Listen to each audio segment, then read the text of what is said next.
Grace and peace to you from Onalaska First United Methodist Church. You're listening to our podcast. We hope you enjoy.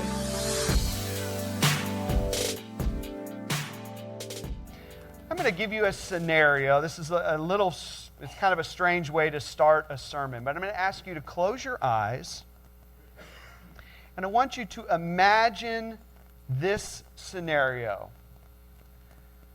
I want you to imagine for a moment that something has happened here in Texas that you are forced to move south of the border.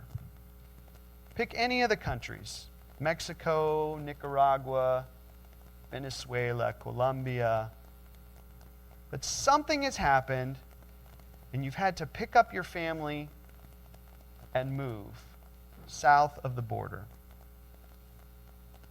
I don't know what that condition is. Maybe you've got something in your mind already, but perhaps there's been a nuclear attack, and the fallout is too dangerous for us to stay here. And we can't go north. The only safe place to go is south. Perhaps there's a flood that comes along that is unmatched. We've had a lot of flooding lately, but this flood comes and stays, and everything is covered, and the only safe place to go is south. Whatever it is, you pick up your family, you move south, and you find a place to settle. As you're imagining this in your mind, how do you feel? Are you uncomfortable with your new surroundings? Are you scared? Are you constantly thinking back to what you had here in Texas and comparing it to what you have now? Now imagine this move is long-term, and so you're raising your children in this place, and naturally they grow up and they want to get married, and so they meet some folks from the country where you have settled, and they get married. How do you feel about this? Are you bothered by this? How do you see your new in-laws? You see them as family members or something different? Now imagine that you've been there for 10 years, and against all odds, everybody in your family dies: your spouse, your children, and all that's left are the in-laws that you inherited through this marriage to your children. But then you get word that conditions in Texas have improved. Maybe the fallout has been blown away, or the flooding has receded finally. And you get word that it's safe to go back to Texas. Do you go back alone? Do you take your in-laws with you? If you take them with you, how do you feel about that? Do you introduce them once you get back home? Open your eyes. What I have just described to you in our modern day terms is what a woman named Naomi experienced according to the book of Ruth. Now, this experience of Naomi happens about 100 years after the children of Israel cross over the River Jordan into the Promised Land. You may recall last week we were on the border of the Jordan River, and Moses is giving some commandments and some reminders. When you cross over into the promised land, this is how you are to live. And he gives them the 10 Commandments. He reminds them of the 10 Commandments. This is about 100 years after that moment. The children of Israel have entered in, and this is the land that God said would be flowing with milk and honey. But the milk and honey had run dry. And so this family of 4, Elimelech, Naomi, Mahlon, and Chilion, from Bethlehem, which means house of bread. Bethlehem means house of bread. You'd think there'd be a lot of bread there. But they are forced to leave Bethlehem, and they move as immigrants into this country that was less than ideal. Let's just be honest. It was called Moab, the place where they moved. By the way, just keep this in the back of your head. You may recall Jesus and his family also had to flee Bethlehem to a foreign land. That's just a side story. We'll come back to that much later. But here, Elimelech and his family are forced to leave the land of milk and honey and to settle in a place called Moab. Now, what's so bad about Moab, you ask me? What's the big deal? Well, this is the big deal. When Moses was standing on the Jordan River with the children of Israel and they're about to cross over, this is what Moses said to the children of Israel. He says, "No Ammonite or Moabite shall be admitted to the assembly of the Lord. Even to the 10th generation, none of their descendants shall be admitted to the assembly of the Lord, because they did not meet you with food and water on your journey out of Egypt. You shall never promote their welfare or their prosperity as long as you live." Now, that's some tough words there. You know? We talk about hostility in our modern situation, right? Our border, that's kind of a situation that creates some tension. This is tension right here. Moses says, never, ever let a Moabite join you, and don't ever promote their welfare or their prosperity as long as you live. And yet here we have this Israelite family forced to move to Moab during a severe famine. And if that isn't bad enough, Elimelech and Naomi's children, well, they're there long enough. They meet a couple Moabite women. They get married. They want to have a family too, and so they marry Moabite women. And then, as if to add insult to injury, Naomi's husband dies and her 2 sons die. And she's left in a foreign land with nothing but 2 foreign daughters-in-law. And I've mentioned to you before, but it's good to mention this again. During this time, a woman who is not attached to a man in some sense, whether married to one or a son, was as good as dead. Women had 0 rights, could not own property, there was no voice whatsoever.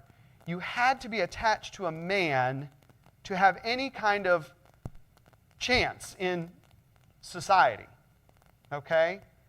And so here's Naomi, without a husband, without sons.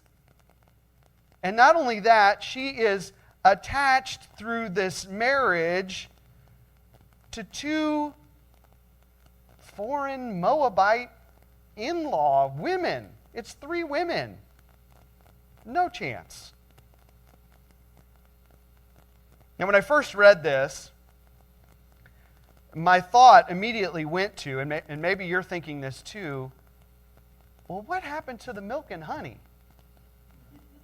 Right? Where's the milk and honey that God promised?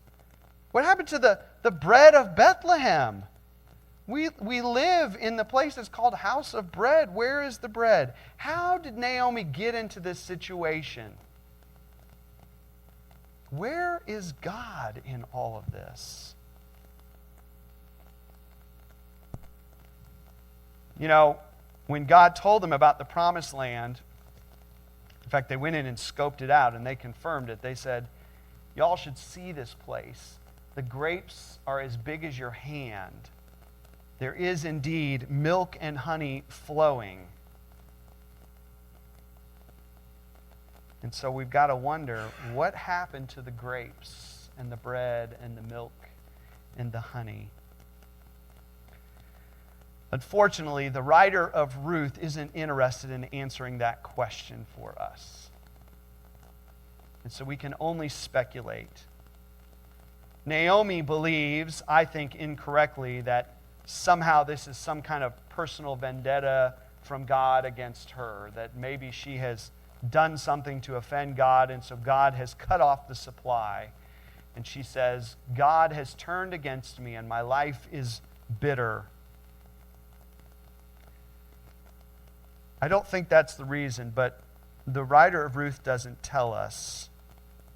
But what the writer does seem interested in showing us through this story is that God is faithful to provide even when the blessing is running dry.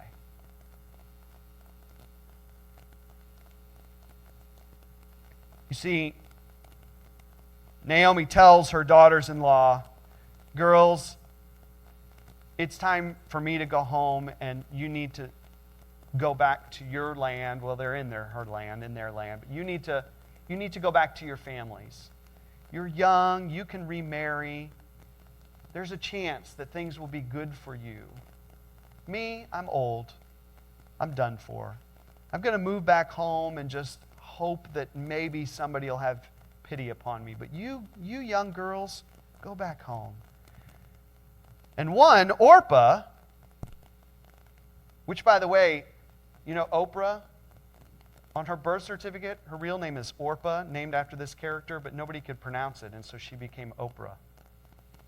But Orpah, she embraces Naomi, and she takes her up on that offer. But Ruth, the second one, Ruth pledges eternal allegiance to Naomi. She says, wherever you go, Naomi, I will go. Your people will be my people. Your God will be my God. Where you live, I will live, and where you die, I will die. And God, hold me accountable if anything happens to separate us beyond death. Almost sounds like a marriage vow, right? It's a pretty intimate allegiance she's made there. And I got to wonder, what was Naomi thinking in this? Was she happy about this? How did she feel? I wonder if Naomi was thinking, Ruth, sweetie, you don't understand. Moses said we can't even be friends with you. I can't take you back home. Moses said you can never be a part of our people. We're not even supposed to associate with you or promote your well-being. Ever. I can't take you home. But Ruth insists. She says, I'm staying with you. I'm staying by your side, no matter what happens. And so Naomi says, come on, Ruth, come on. Can you think back to a time in your life, maybe, where somebody has shown you a kindness like that? Where somebody just went over and above and said, look, we're in this together, no matter what. Perhaps that person was radically different from you. I don't know. Maybe it was somebody that you're not really supposed to associate with. But yet you found this person saying, look, we're going to do this together. If you've ever had that in your life, I think it's important to pay attention to those people. Because God might just be doing something in your midst. God might just be helping you out, not only by bringing blessing through that person, but by helping you to change your mind about who it's okay to hang out with and who it's not. You see, Naomi didn't realize it yet, but this was the way that God was going to turn things around. We ask what happened to the milk and honey, and we don't get that answer, but God does say, this is how I'm going to turn things around. As the two women traveled back to Bethlehem in the land of Judah, I'm sure Naomi wondered how this was going to play out. But she was surprised, delighted to find that the people welcomed Ruth with open arms. They knew what Moses had said, but it just didn't seem right in this situation. Because Naomi and her family had lived in Moab for 10 years, and the Moabite people took care of her. And so now here, the foreigner has moved with them. It's only right that they take care of her. And so they did. And because of their kindness and their generosity, Ruth got remarried to a man named Boaz, good upstanding Israelite. And together, Ruth and Boaz, well, they had a son named Obed. Obed got married and had a son named Jesse. Jesse had a son named David. And David would become the great king of the nation of Israel, the friend of God. And if we go even further, well, David is the great grandfather of Jesus. Think about that for a moment. You see what God was doing here?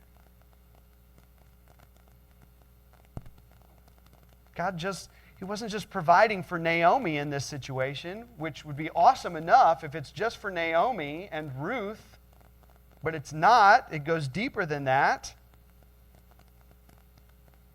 God was keeping His promise to make them into a great nation that would be ruled by a great king named David, and this great nation would be the way in which He would bless the entire world.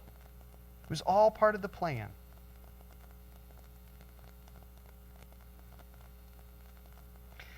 See, the problem with life is that there's no guarantees that we won't experience pitfalls. God never says, you will have a life free from hardship. He never says, the milk and honey will always be there. But what He does say is that when the milk and honey run dry, I will always make a way. I will always be with you. I will never abandon you. But you might have to look for my blessing in an odd place. Unorthodox places. Places you wouldn't think to look. God might just be directing your attention to those places for the way in which He is going to provide. As you sit here this morning, I think we all come to the table with a sense of where our boundaries are.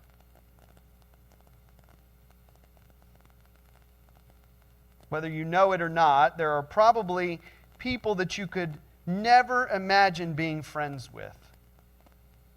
They're just not on the list of possibilities. But what I want to say to you today is,